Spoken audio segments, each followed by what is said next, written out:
This is Bill Dampier's third Volvo 544.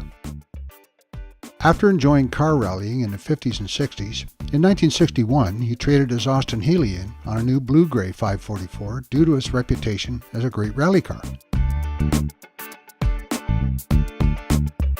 In 1965 he bought a new red one with a more powerful engine and kept rallying.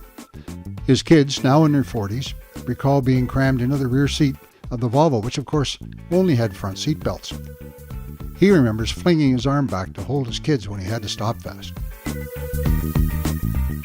40 years later, he found this car in California and decided to fly out and drive it back to the London area. One-way ticket and cash in hand, his trip was a bit of an adventure. Lost luggage at Orange County Airport, running out of gas from a faulty fuel gauge on the Los Angeles freeway 5 miles from his start, trying to find a set of new tires in Arizona. With intermittent turn signals, he stuck his arm out the window and had no idea what his speed was after the speedometer quit.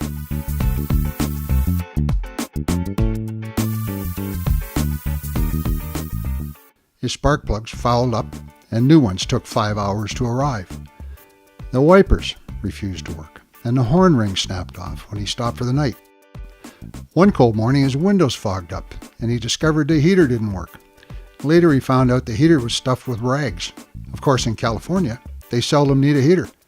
But who would think to look in the heater for rags?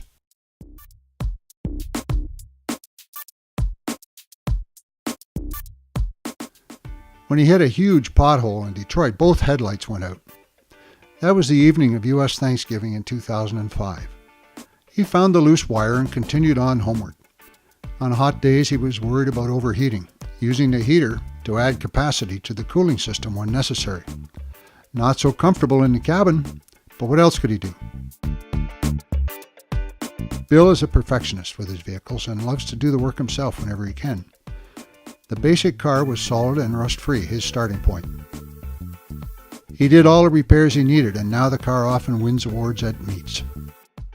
Bill is an enthusiastic member and director of the Canadian Volvo Club. You're sure to find his car at Volvo meets. He had the trip of a lifetime out there in the middle of America with only his resourcefulness to get him home. He says you couldn't wipe the smile off his face all the way. A trip most of us only dream about.